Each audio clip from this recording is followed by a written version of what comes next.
Tell me when we're speeding. 0 speed. Great. George, thank you so much for doing this.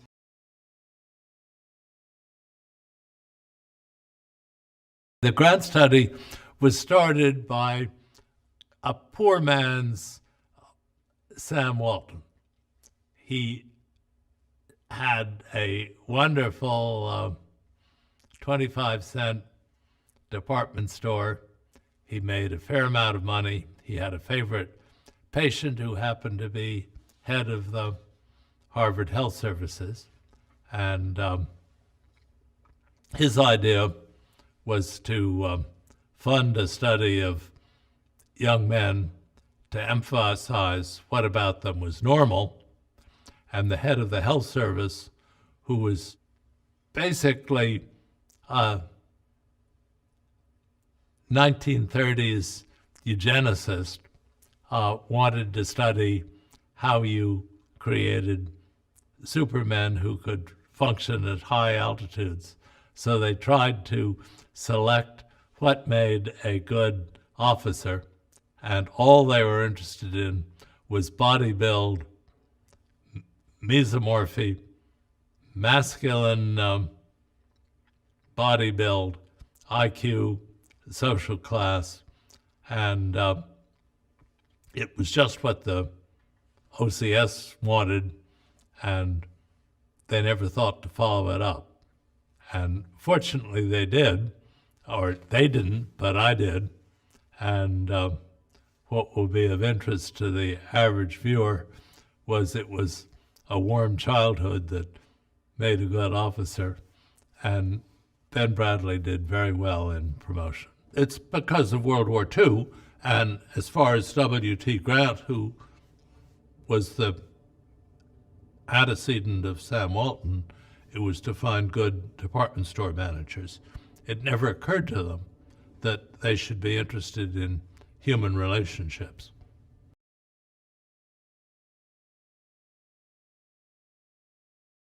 You had to be in good physical health. You had to be at least a C+ average, so they were sure you would graduate. So there was no physical illness, obviously no mental illness, and above average class standing.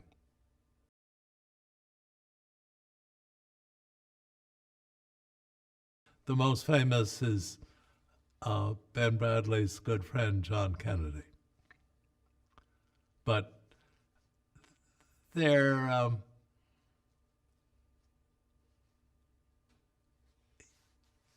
mean, I was asked by The Atlantic, what's the most important thing in life? And it's warm human relationships. And that would have been totally foreign. I mean, in Ben's and everyone else's interview going into the study, nobody asked them who their best friend was or who their girlfriend was. They asked them what they thought of Freud's idea of sexuality and masturbation and extramarital affairs, which they all thought were dreadful.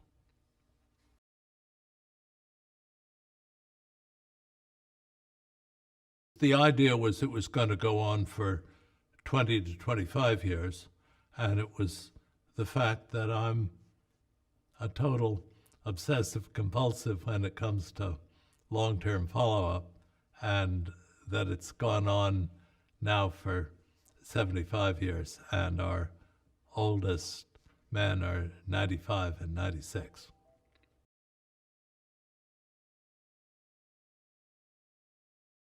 So this was interesting, I mean, because you'd mentioned what was Ben like as a young man, and Ben at some point, I think, in his autobiography, when I was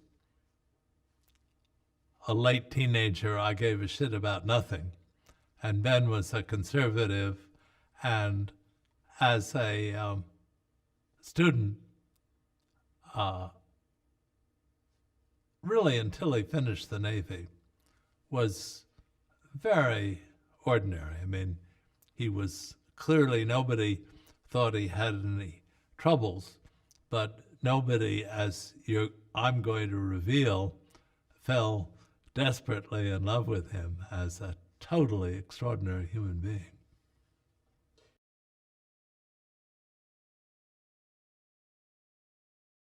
When I interviewed him about retirement, he was going to write a book about people that were radical and became more conservative, but he did admit that he started out conservative. But nobody would have thought he was, at least what I remember, was that he was radical.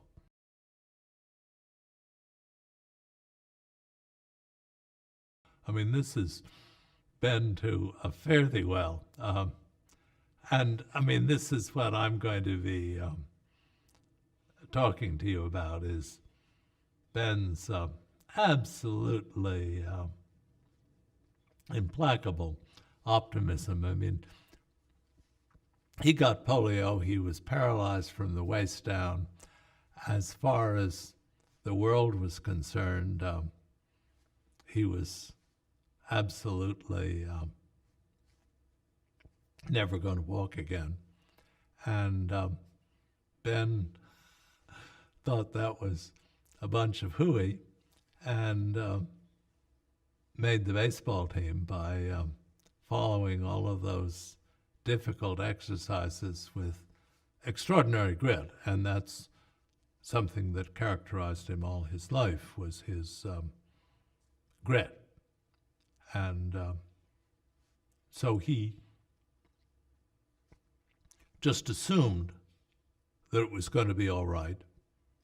And years later, when he was on the post and he'd lost a multi-million-dollar lawsuit and was absolutely screwed, he gave a party to celebrate the loss of the lawsuit, took it to the Supreme Court, and won. And that's sort of been to a fare thee well.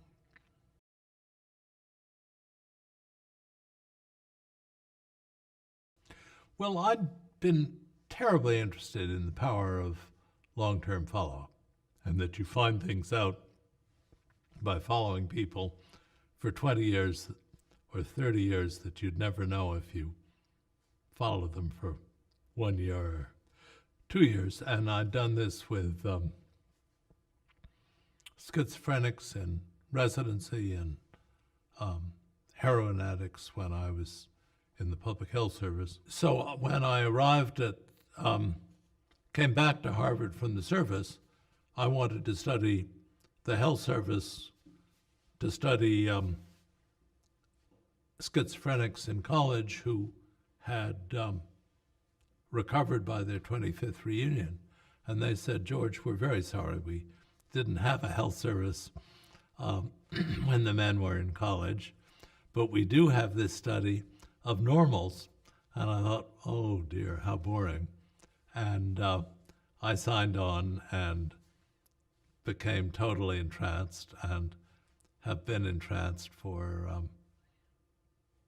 I think, 45 years now. I'd been trained as a psychoanalyst, and I knew that relationships were important, and I knew that the early people who were studying the grant study, one had published nothing of interest, and that it was a disaster.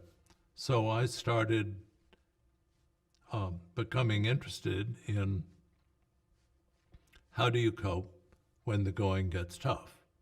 How do you adapt to stress? When they first started coming back for their 25th reunion, so it would have been about 64 or 65, and it was 68, long before Ben was famous, that I interviewed him about how he dealt with stress, and promptly fell head over heels in love with him.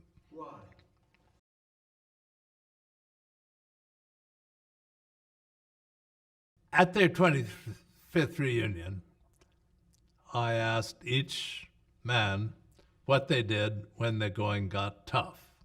How did they do, what did they do to adapt to difficulties? And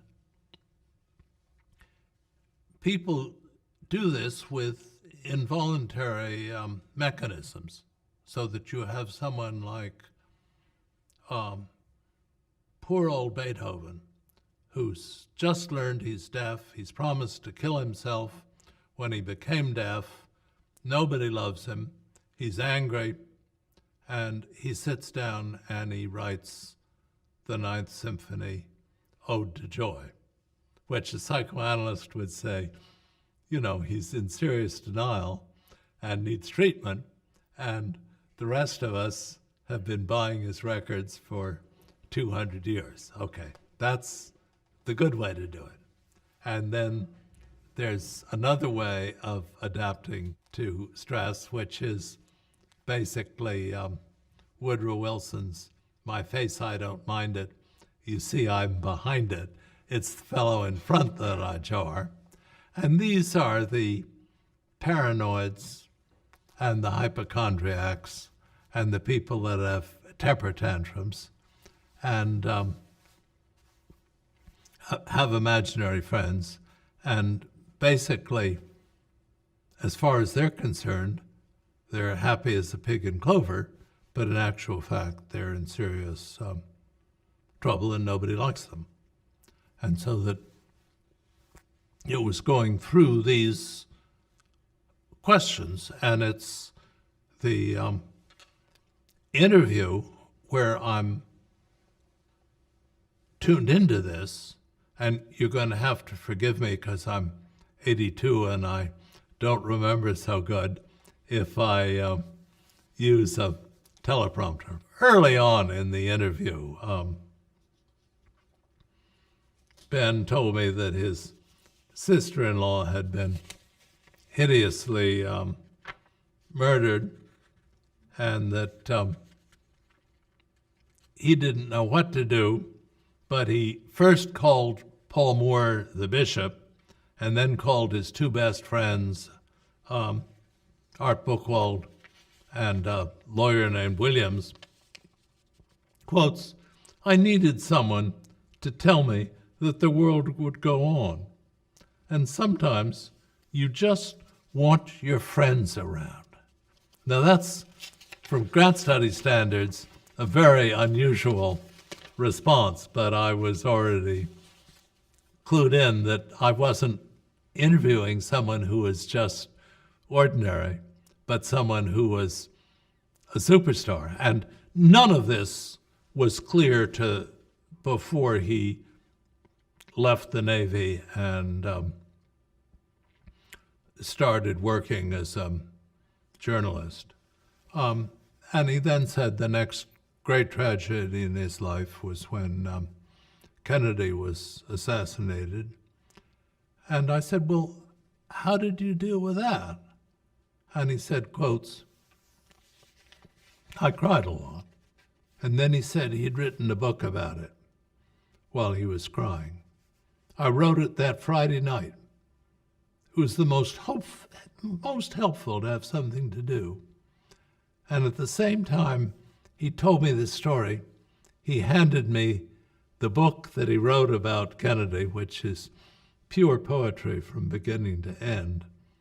And I had the feeling not of an artist pushing his own wares, but of someone giving me an absolutely profound gift, of someone sharing with me one facet of an experience that had been important to him. And this, again, was Ben's absolutely extraordinary capacity to share with other people.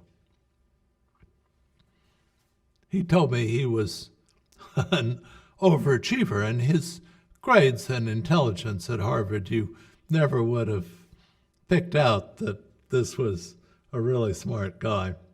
But he said, "I always operated at 100%. that he possessed no unused talent.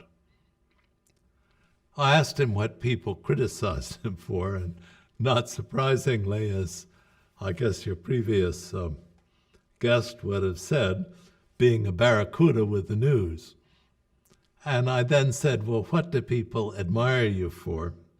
And he said, well, my capacity to work hard, and I'm also admired for my wife and my family.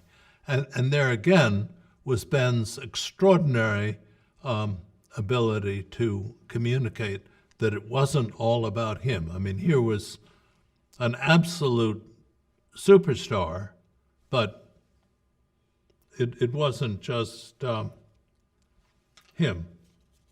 He said his greatest capacity was working at 100% of capacity, overachieving at things.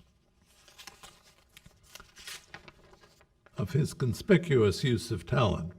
And then he talked to me in a charming, urbane way, both in the coffee shop where, I mean, here was a busy man managing a major newspaper. I mean, he wasn't famous then. The Pentagon Papers and Watergate were still in the future, but he still had his work cut out for him. And he met me for breakfast, and then we walked over to the Post, and as we walked together, I felt that my feet were 1 foot off the ground because of his absolutely contagious charm. As my notes say, it made me feel bigger than life just to be with him. It stemmed partly from his being completely generous with his own feelings, combined with a social gracefulness that must have been largely habit. But his facial expression conveyed both tenderness and seriousness while making me laugh. Seriousness and tenderness while making me laugh. I mean, you know, that's absolutely extraordinary. He said many things that were funny, which is a good defense mechanism, but never to lead me off the track from something that was emotionally relevant to him. His use of humor then was not to escape, but simply to enjoy. And this again, on the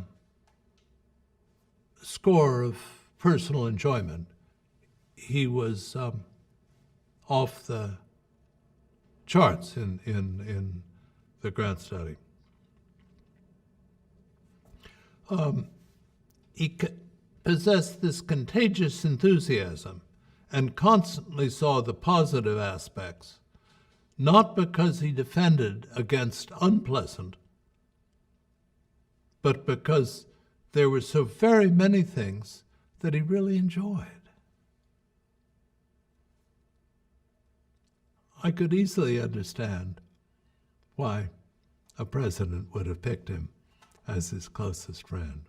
This was the first time I sat with him, and I was absolutely blown away. I mean, this is why in talking to Sally about this, I mean, we clearly were in love with the same man. I am slightly impressionable. I do have what they call in psychoanalysis positive countertransference. But my experience with Ben was absolutely off the charts, and it was because of his effect on me.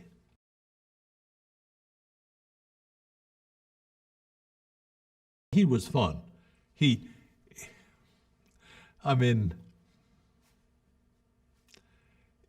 His response afterwards was, I learned to be more honest about myself and to dig down and not pay attention to the first explanation, but to think of what I was contributing. Again, when I said about the difference between mature defenses and narcissistic defenses, is that many of our explanations of selves was the dog ate my homework rather than I screwed up. And I think that Ben learned that from his psychotherapy. I didn't go into it with him, but this was my takeaway.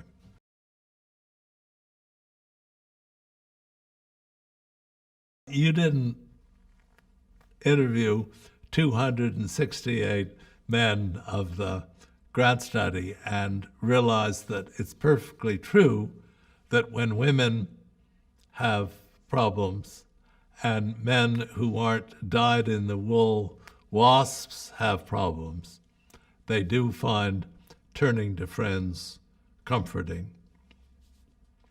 But there probably was nobody else in the grad study that said it quite that simply. And I mean, one of my questions to the men was, at 2 o'clock in the morning, if you had a crisis, who would you turn to try to find out who their best friends were? And this isn't, I mean, I shouldn't give Ben all the credit. It just meant that he wasn't a wasp like all of the other grad study men I was interviewing. But, I mean, again, it really isn't that simple, that the idea of positive emotions, love, compassion, joy, are almost four-letter words. Love is a four-letter word. Joy, if you are Icarus and can fly, your father says, fly too near the sun, boy, and you'll crash. And all of our pictures of Icarus are crashing, rather than, obviously, if you have wax wings and you fly higher, the air gets cooler. That simply doesn't occur to people. And this is why Ben's joy, I mean, you can sit here as a smart man and say, oh, what's surprising about enjoying joy? Tell it to every person that's ever painted a picture of Icarus falling in flames, that positive emotions make most people feel vulnerable. Most famous four-letter word using editors of major newspapers don't tell you, well, how did you deal with the death of Kennedy? Well, I cried a lot. I mean, and that was Ben. Sad movies made him cry, and he wasn't ashamed to show it. And that was, you know, after the fact, you can say, so what? But it was, you know, I've done 268 interviews, and Ben Bradlee was absolutely extraordinary. And it wasn't that he had the guts to deal with Watergate and the Pentagon Papers. It was that he had this total ability to make people love him. And he did it from honesty.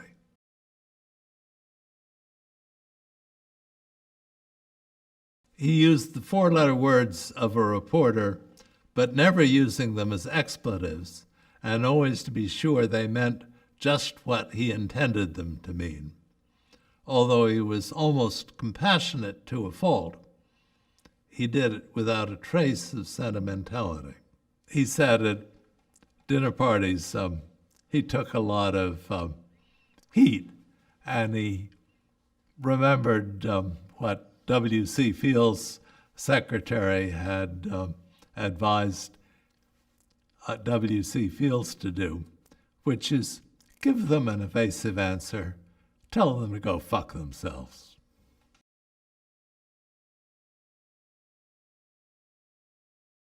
His office was filled with human mementos. It was also very neat. It was filled with humorous mementos that had significance to him. There were no signed portraits of presidents. This was a man with great capacity to focus his attention. He was a man who cared about things only to the extent that they related to people, so that his interest in golf stopped as soon as he stopped playing it with his close friend, John Kennedy. What he admired most about Kennedy was his ability to love and his gracefulness. I left the interview feeling that I had greater capacity as a human being just from having known him. Now that's hagiography, that's positive transference, but that's the guy that you're doing this program on.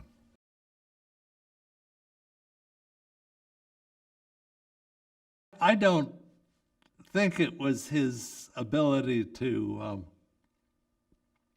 cross class that impressed me as much as his humanity. So that I think giving the feeling of importance that he gave to other people, it didn't matter that he was at heart a sailor and was at heart a Boston Brahmin, that he absorbed it all, he enjoyed it all. But it was his ability to focus, his capacity to focus his attention, that meant that what was important, he noticed. And what was bullshit, he didn't get caught up with. So that from the way he dressed and his mannerisms, he reminded me of William Buckley, but he had none of Buckley's snottiness and superiority. That it was Bradlee would bust his ass to rescue one of his newspaper reporters who'd been turned in for drunkenness. And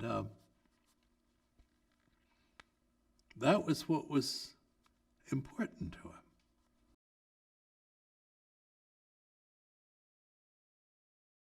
His first marriage, I think, was to a fellow WASP who didn't like Paris, which shows terrible judgment on her part. And that ended both his second marriage and his third marriage were filled with enormous intensity. I mean, that it almost was an Achilles heel that he got so close, but it wasn't, so that I would rate both his second marriage as good and his, and I didn't understand why it broke up, and he explained to me the tragic events in his second wife's marriage that led her to sort of draw into herself and separate. But it wasn't Ben's fault, and it wasn't his wandering eye. And then it took me a long time to forgive Sally as the other woman of my favorite Ben, and it's clearly that they were desperately in love from the get-go, and they stayed that way for 4 decades. And I don't think you fault that. When I first was in this business, when grad study men would get divorced, I would say, that's the personality disorder. You know, nice men don't get just what you said to me. How do you square Ben Bradlee with 3 marriages? And my editor, who was smarter and wiser than me, said, George, it's not getting divorced that's bad. It's loving people for long periods of time that's good. And Ben loved his 2 wives for long periods of time. And I'd score him high. And I mean, it's perfectly true that in this kind of thing, children are caught in the mix, but it was his second wife's multiple personal tragedies, not Ben's fickleness that left him available, as it were, for Sally. So I mean, you know, and I am big on good marriages and tough on bad marriages, and staying married for 50 years miserable is no triumph. And that, again, is why you do a study for 70 years, because nobody but me knows how awful 50th wedding anniversaries can be if they haven't followed the grad study men till they're 80 and 90.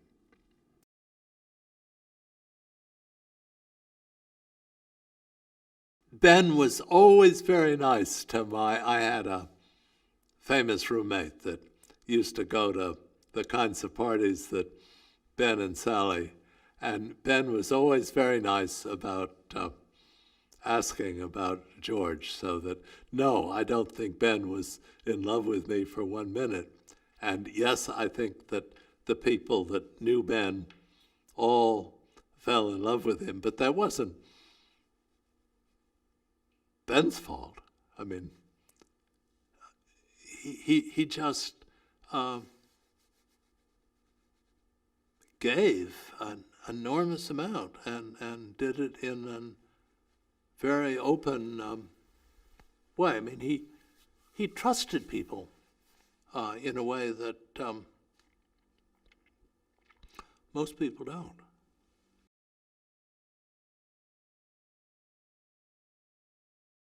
Ben face-to-face that was fun, not a busy editor with other things on his mind. I mean, I have no recollection. I mean, this is interesting. I'd have to go back to his record and thumb through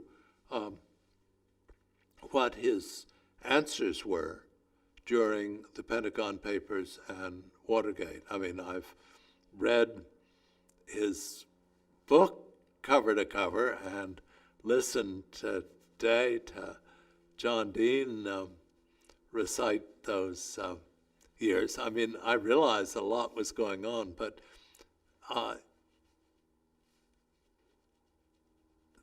that wasn't part of the grad study. Wasn't interested in how he became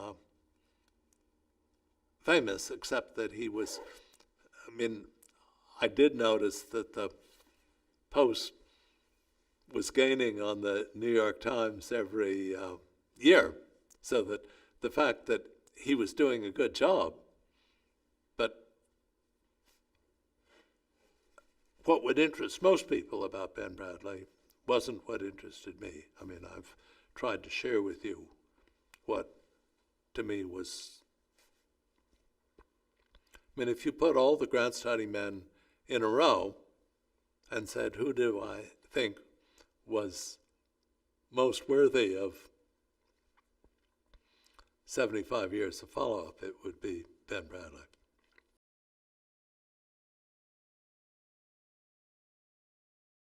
That was one of the things that was extraordinary about him, is that he was warm, he was infectious, and it wasn't just charismatic, because it was giving it away to other people.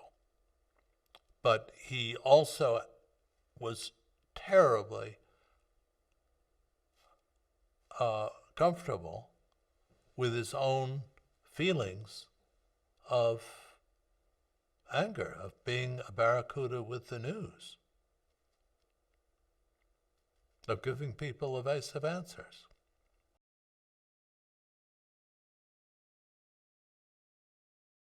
I look at things as coping strategies, all right? And I think when you have someone with the number of difficulties that Quinn had, and you have someone whose own father gave Ben some of the toughness that he had by working with him together in the woods. I wouldn't say pouring himself into Quinn. I think he was desperately in love with both Sally and Quinn. And he wasn't pouring himself into Quinn.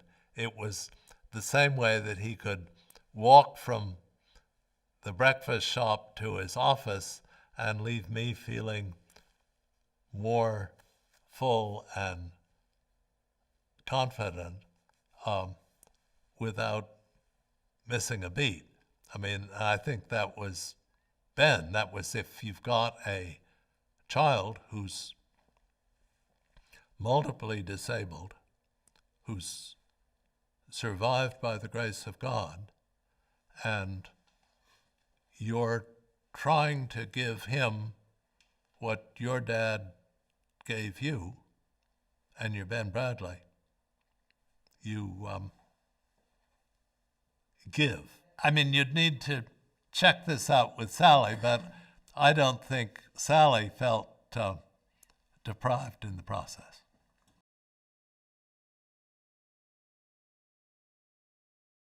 The men of this generation, I mean, my children were raised that they should co-parent. The grant study men were raised that, no way, Jose.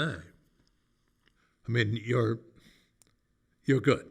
I mean, clearly, if I was Ben's other children, I would feel screwed. And if I was Quinn, I would feel enormously grateful. And given that generation, you know, I think your sensitivity on this, if you had Ben on the tube, he would say, huh? What, you know, I don't quite understand. What are you talking about? I think if you think of what Ben and Sally had to go through with Quinn to make him the sort of person he is today, and I haven't seen him, but I have Sally's word that he is the motivation behind what you're doing.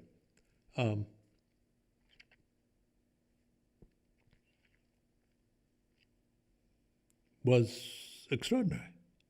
I mean, and I think Ben, as I've said again and again, was extraordinary. I don't think, and I think with his other marriages and children, and I mean, I haven't sort of put each child clearly in my mind, but I think they all had a tough go with too many mothers and a busy father, and a father that wasn't socialized to being like my children, who were determined to be a better father than their WASP father.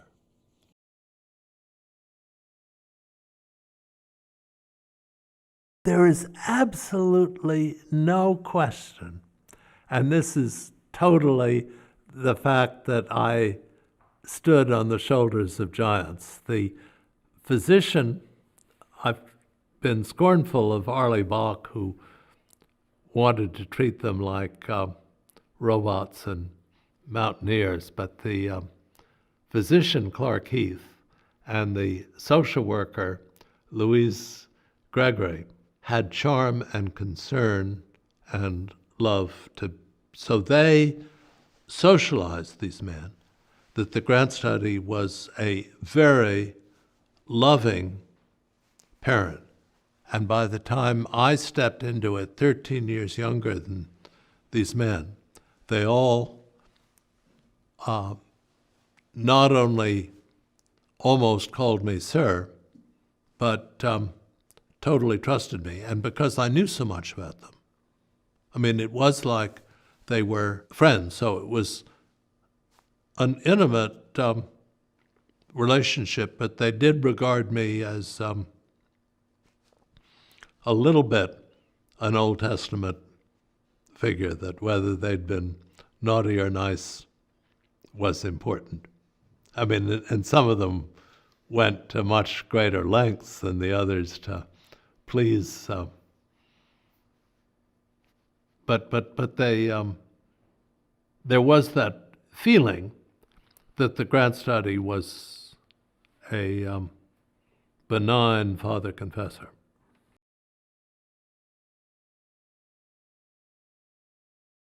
Idealistically, it was to, I mean, I've got slides that have the quote, which I can't pull up from memory, but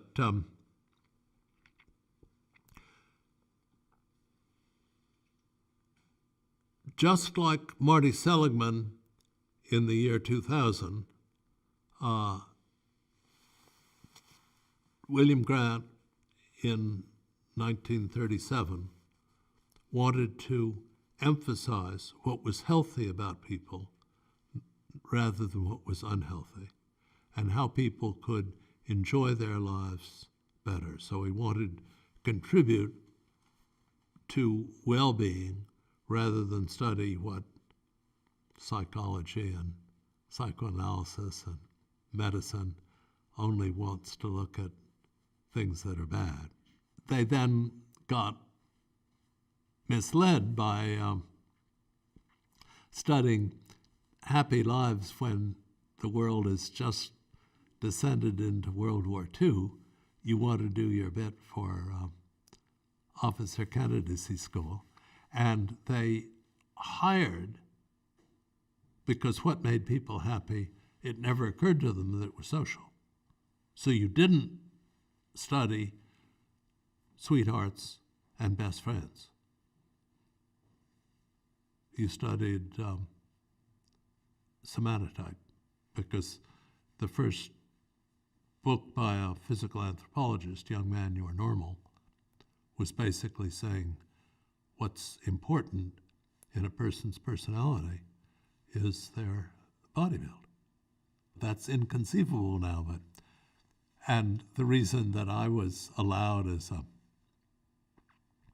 outsider to basically take over a gold mine, I can remember lying on my analyst's couch with the key to the files and said, I just got the key to Fort Knox.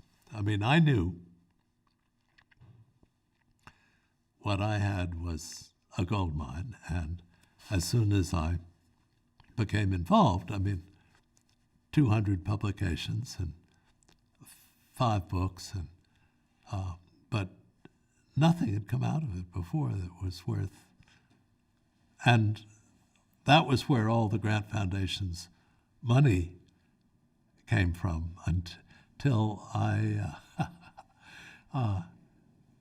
and this again is in triumphs of experience. But when I took over, I had a career scientist award that paid my salary but no research money.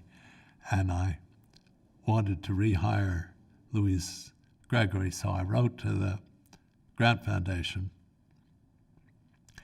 and wondered if I could have an $800 grant to hire Louise Gregory. And the head of the Grant Foundation, who'd been a psychiatrist for the grant study and then was dean of Case Western, flew out to see me and patted me on the head and said, "Boy," and handed me a check for $50,000.